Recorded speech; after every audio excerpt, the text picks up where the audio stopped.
Hello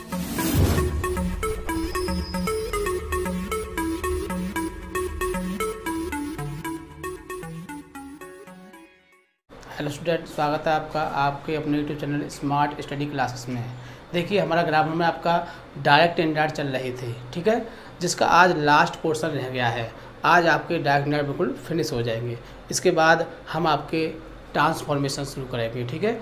आज हम आपके डायरेक्ट इंडायरेक्ट पूरी तरह से ख़त्म कर देंगे, ठीक है, क्योंकि इसमें मात्र 3 रूल रह गए हैं, केवल 3 रूल रह गए हैं, जिनको हम अभी आपको समझा देंगे।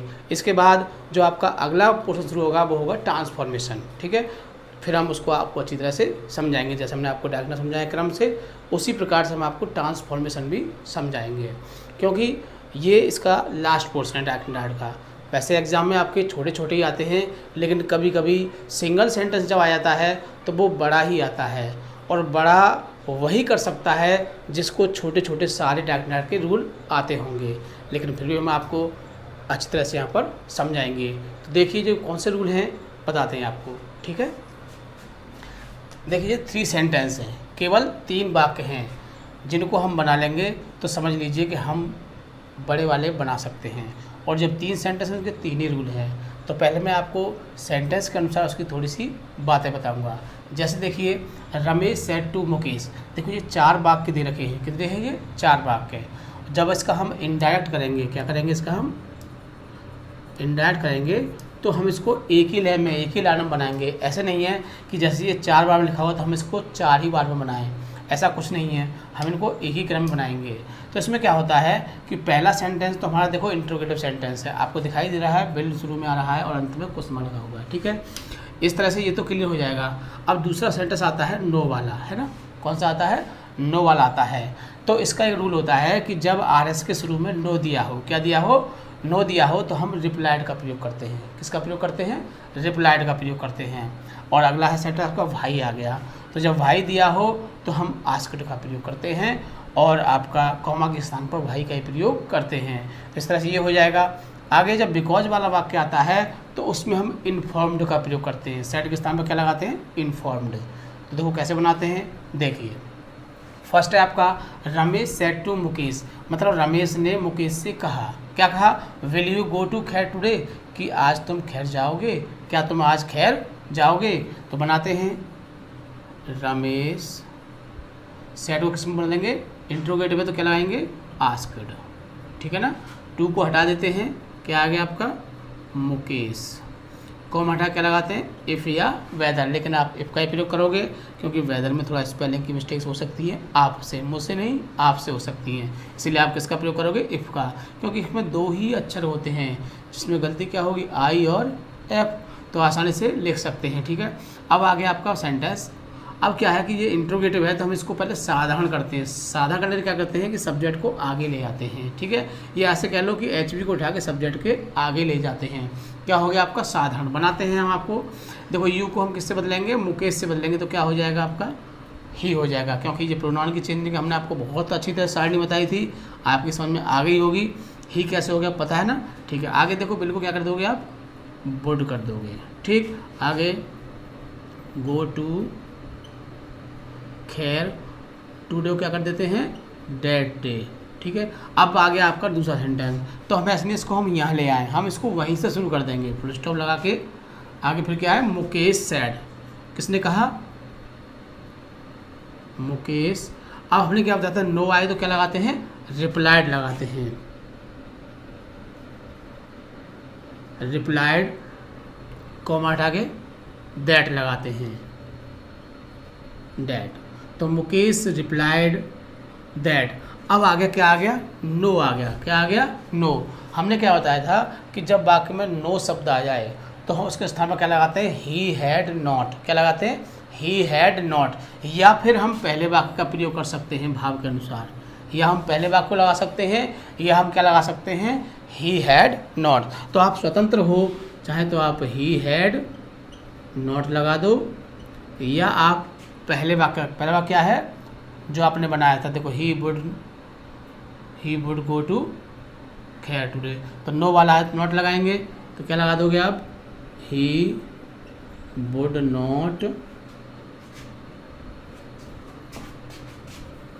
गो टू खैर, इस तरह से भी बना सकते हो। ठीक है, क्या लगा सकते हो, ही हैड नॉट लगा सकते हो, या फिर पहले वाक्य का प्रयोग कर सकते हो भाव के अनुसार। ठीक है, यहाँ तक बन गया। अब दूसरा अगला सेंटेंस आता है, जब भाई वाला सेंटेंस आता है तो उसे हम देन से जोड़ते हैं। किसे जोड़ते हैं, THEN, देन से जोड़ते हैं। फिर क्या आएगा, रमेश।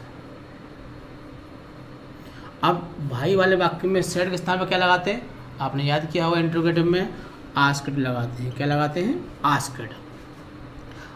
अब अपनी तरफ से हिम लेंगे, क्यों कि देखो इसमें देखो हमको ऑब्जेक्ट भी मुकेश दिया है, और मुकेश को हम क्या मान सकते हैं, हिम मान सकते हैं। ठीक है, कॉमा हटाए कुछ नहीं लगाएंगे, क्या लगा देंगे, सिर्फ भाई ही लगा देंगे, भाई।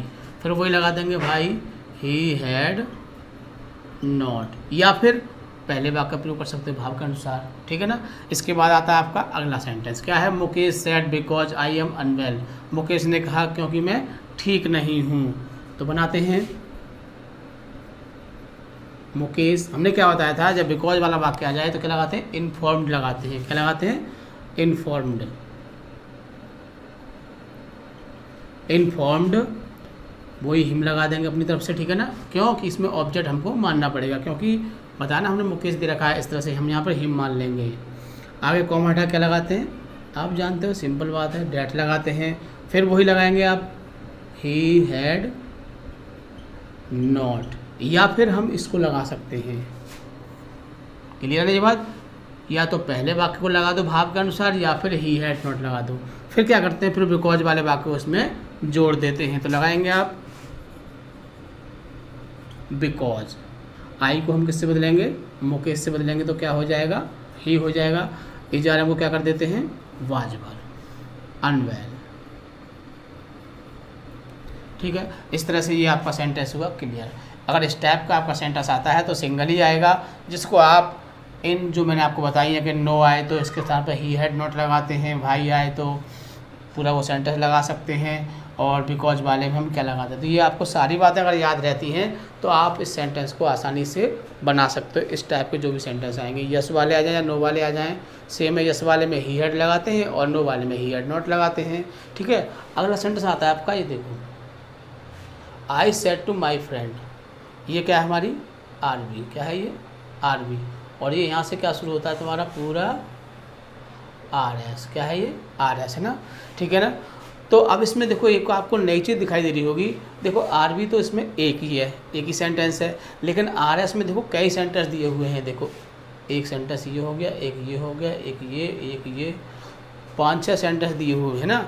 तो अब यही बात आपको याद रखनी है कि जब एक आरबी के साथ, मतलब आरबी में तो एक ही वाक्य हो, लेकिन RS में एक से ज़्यादा वाक्य हो, मतलब 2 हो, 3 हो, 4 हो, 5 हो, 6 हो, कितने भी वाक्य हों, RS में एक से ज़्यादा वाक्य दिए हों, तो हमको 2 बातें याद रखनी है। कौन सी वाली बात, यदि वो वाक्य हमारे एक ही सेंटेंस के हैं, मतलब एक ही प्रकार के हैं, मान लो सारे असर्टिव हों, या सारे इंटरोगेटिव हों, या सारे इम्पेरेटिव हों, या सारे एक्सक्लेमेटरी हों, या सारे ऑप्टेटिव हों, अगर एक ही प्रकार के वाक्य हैं तो उन वाक्यों को हम बनाते जाते हैं, नियमों के अनुसार उन्हें बदलते जाते हैं, और हम जहाँ पर हमारा सेंटेंस चेंज होता है वहाँ पर हम एक कंजक्शन लगा देते हैं, कहीं पर एंड, कहीं बट, कहीं टू, जो भी सेंटेंस सूटेबल हो हिसाब से जो आना चाहिए जो कंजक्शन, वो लगाते जाते हैं।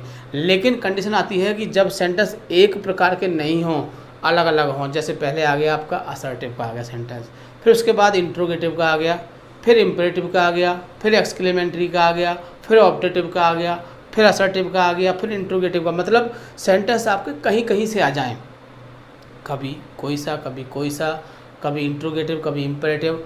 जब ऐसी कंडीशन आ जाती है तब क्या करोगे, तब क्या करेंगे, जैसे कि सेंटेंस हमारे अलग अलग आते हैं तो हम प्रत्येक वाक्य के साथ, जो भी वाक्य आएगा प्रत्येक वाक्य के साथ हम आरबी का प्रयोग करेंगे, मतलब जो आरबी दे रखी है वो प्रत्येक वाक्य के साथ आएगी।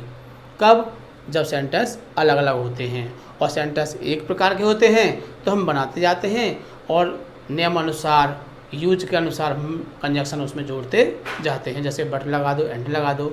लेकिन जब सेंटेंस अलग अलग होते हैं तो क्या करते हैं, उसमें हम प्रत्येक वाक्य के साथ आरबी का प्रयोग करते हैं। जैसे देखिए ये सेंटेंस हमारा, I said to my friend, ये हमारी आरबी है। देखो एक प्लीज़ हेल्प मी, ये इम्पेरेटिव हो गया, कौन सा हो गया, ये इम्पेरेटिव बता दिया। देखो आई एम ट्रबल ये असर्टिव हो गया, ठीक है। कैन यू हेल्प मी ये इंट्रोगेटिव हो गया, देखो। आई होप ये असर्टिव हो गया, फिर यू विल ये भी असर्टिव हो गया। इस तरह से देखो हमारे कितने वाक्य, 1 2 3 4 5 सेंटेंस इसमें हमारे, है ना। जब 5 सेंटेंस हैं और आरबी कितनी हमारी, सिर्फ एक आरबी है। एक आरबी के साथ 5 सेंटेंस है, लेकिन सेंटेंस देखो पहला इंपेरेटिव है, फिर असर्टिव है, फिर अलग अलग है ना सारे। जब सारे सेंटेंस अलग अलग आ जाएं तो क्या करते हैं, प्रत्येक के साथ हम आरबी का प्रयोग करेंगे। कैसे करेंगे, देखिए हम बोलेंगे I said to my friend please help me, एक वाक्य हो गया आपका। फिर दूसरा वाक्य आया, फिर बोलेंगे I said to my friend I am in trouble, दूसरा वाक्य हो गया। फिर तीसरा वाक्य लगा, फिर बोलेंगे हम I said to my friend can you help me, फिर हो गया। फिर अगला सेंटेंस आया, फिर बोलेंगे I said to my friend, क्या आ जाएगा, आई होप आ जाएगा। फिर आगे देखो वो फिर देखो सेम है, असर्टिव के बाद असर्टिव आया, तो फिर यहाँ पर हम आरबी का प्रयोग नहीं करेंगे। तो बनाते हैं, देखिए आई, देखो कौन सा वाक्य आपका ये इम्पेरेटिव प्लीज वाला है, तो रिक्वेस्टेड लगाएंगे। इसमें रूल याद होने चाहिए तभी बना सकते हैं, अदरवाइज नहीं बन सकते हैं। तो बनाते हैं आई रिक्वेस्टेड, टू को हटा देंगे, माई फ्रेंड। अब इम्पेरेटिव प्लीज वाला आ गया है, क्या लगाते हैं, कॉमा हटा के बताइए, टू लगाते हैं। सारे रूल याद होंगे, पीछे वाले जरूर बना सकते हो, अदरवाइज नहीं बना सकते हो। कोई ऐसी ताकत नहीं, कोई ऐसी शक्ति नहीं है जो इसको बना दे। अगर आपको पीछे वाले आते हैं तो इसको आसानी से बना सकते हो, ठीक है। प्लीज़ को हटा देते हैं, क्या करेंगे, हेल्प मी को जब बदलेंगे किससे बदलेंगे, आई से बदलेंगे तो मी ही रहेगा। इस तरह से फिर आगे सेंटेंस आ गया, कौन सा आ गया, असर्टिव आ गया। फिर दोबारा से इसी को लेंगे, क्या आ जाएगा आपका, आई असर्टिव में क्या लगाते हैं, टोल्ड, क्या लगाते हैं, आई टोल्ड माई फ्रेंड। और फिर आगे इस बात को बनाएंगे, आई को आई से बदलेंगे तो क्या होगा, बोलिए, कॉमा हटा के डेट लगाते हैं ना, ठीक। आई को आई से बदलेंगे तो आई रहेगा। इजार में क्या कर देंगे आप, was in trouble.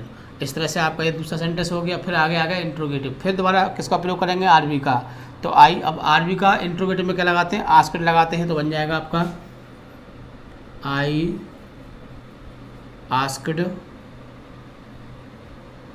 My friend, I asked my friend, comma हटा क्या लगाते हैं, इफ़। अब इसको साधारण करेंगे तो यू इधर आ जाएगा, कैन इधर पहुंच जाएगा। यू को बदलेंगे किससे बदलेंगे, यू को फ्रेंड से बदलेंगे तो क्या हो जाएगा आपका, ही। कैन को क्या कर देते हैं, साड़ी याद होगी ना, कुड कर देते हैं, तो कुड हेल्प मी। इस तरह से यहाँ तक बन गया। फिर आगे फिर आपका असर्टिव आ गया, क्या आ गया, असर्टिव। तो असर्टिव फिर दोबारा इसका प्रयोग करेंगे, I told my friend, I told my friend, comma हटा के लगाते हैं, असर्टिव में डेट लगाते हैं, बनाएंगे। आई को आई रहेगा, होप की सेकंड फॉर्म हो जाएगी तो क्या हो जाएगी, होप्ड हो जाएगी। फिर देखो असर्टिव के बाद असर्टिव ही आ गया। हमने बताया था जब सेम के बाद सेम आए तो हम आरबी का प्रयोग नहीं करते हैं, इसको सीधे बना देंगे, एंड लगा के इसको जोड़ देंगे, एंड यू को बदलेंगे तो क्या हो जाएगा, ही। और बिल को क्या कर देते हैं, यू नो वुड, क्या कर देते हैं, वुड, ठीक है। इस तरह से हमारा सेंटेंस हुआ क्लियर। कौन सी बात याद होनी चाहिए, हमको सारे रूल्स याद होने चाहिए जो हमने पीछे पढ़े हैं। यदि हमको रूल याद नहीं होंगे तो हम ऐसे सेंटेंस नहीं बना पाएंगे, ठीक है। अब देखो ये एक वो वाला सेंटेंस है जिसमें एक ही प्रकार के वाक्य होते हैं। ये तो कौन सा था, अलग अलग वाले थे, इम्पेरेटिव आया, असर्टिव आया, इम्पेरेटिव आया, इंट्रोगेटिव आ गया, फिर असर्टिव, फिर असर्टिव। इसमें सारे एक ही प्रकार के हैं। देखो ये भी असर्टिव, ये भी असर्टिव, ये भी असर्टिव, और ये भी असर्टिव, ये भी असर्टिव। तो ऐसे वाक्यों में तो कोई दिक्कत नहीं, सिर्फ प्रोनाउन चेंज करना है और एच भी चेंज करनी है, ठीक है। बाकी हम एंड बट से जोड़ सकते हैं, ठीक है। बनाते हैं, देखो द टीचर, असर्टिव है तो क्या लगाएंगे, टोल्ड, टू को हटा देंगे, वॉइस, कॉमा हटा के लगाते हैं, डैट। आई को बदलेंगे टीचर से तो क्या हो जाएगा, ही। इजारम को क्या कर देते हैं, was were, going to Agra, today को क्या कर देते हैं, डेट डे, ठीक है। अब नेक्स्ट क्या आ गया, फिर असर्टिव आ गया। हमने क्या बताया था, अगर असर्टिव के बाद असर्टिव आता है तो हम इसका प्रयोग नहीं करते हैं आरबी का। किससे जोड़ देंगे, चलो एंड से जोड़ देते हैं, ठीक है। एंड सीता, इज को क्या कर दोगे आप, बाज, पता है ना, रीडिंग द बुक, ठीक है, सही, ये बन गया आपका। फिर आगे फिर असर्टिव आ गया, माई को बदलेंगे, किस बदलेंगे, क्या है आपका, टीचर से बदलेंगे माई को, तो क्या हो जाएगा, हिज, क्या हो जाएगा, हिज। लेकिन जब सेंटेंस आया है तो किससे जोड़ेंगे, उसको हम एंड से जोड़ सकते हैं, ठीक है, एंड हिज ब्रदर, क्या है, इज, इसको क्या हो जाएगा, was doing the work in the house, ठीक। नेक्स्ट आ गया, देखो फिर भी असर्टिव आ गया, Rahul has gone to his house, तो राहुल को हम कैसे जोड़ देंगे, चलो बट से जोड़ सकते हैं इसे हम, ठीक है, बट राहुल, हैज़ को क्या कर दोगे आप, हैड, सारणी तो याद है ना ठीक से, चेंज द टेंस को बोलते हैं, टू हिज हमारा थर्ड पर्सन है, बदलेगा नहीं, हिज हाउस, ठीक है। इस तरह से आगे देखो फिर असर्टिव आ गया, आई शैल रिटर्न टुमारो, है ना, तो आई को बदलेंगे तो क्या हो जाएगा, एंड ही, अब देखो शैल यहाँ पर तो क्या हो जाएगा, वुड हो जाएगा, क्योंकि हम यहाँ ही के अनुसार लगाएंगे, ही वुड रिटर्न टुमारो, क्या कर देते हैं, बोलिए, बोलो, नेक्स्ट डे,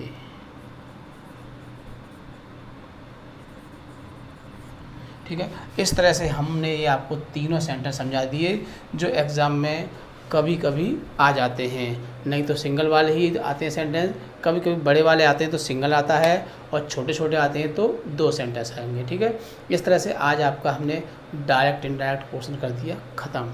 अगला आपका शुरू होता है ट्रांसफॉर्मेशन, उसमें भी ऐसे बदलाव होते हैं जैसे हमने आपको डायग्नल सिखाए हैं, उसको भी हम और ईजी रूल्स के द्वारा, अपने तरीक़ों के द्वारा, because I have 15 years experience in English, तो हम आपको बहुत ही ईजी, बहुत ही सरल तरीक़ों के माध्यम से ट्रांसफॉर्मेशन समझाएंगे। फिर उसके बाद आपका सिंटैक्स आता है, फिर आपका सिंथेसिस आता है, जो भी चीज़ें इंटर में आती हैं हम आपकी एक एक चीज़ क्लियर करेंगे। आपको ट्रस्ट रखना है, सिर्फ आप एग्ज़ाम में ऐसा क्वेश्चन नहीं ढूंढ सकते हैं जो आपका पढ़ा हुआ न मिले, जिसे हम ना समझाए हों, ऐसा आपको एक क्वेश्चन नहीं मिलेगा एग्ज़ाम में। सिर्फ आप वीडियो देखते रहिए, लाइक करते रहिए, शेयर करते रहिए, सब्सक्राइब करते रहिए। जय हिंद, जय भारत।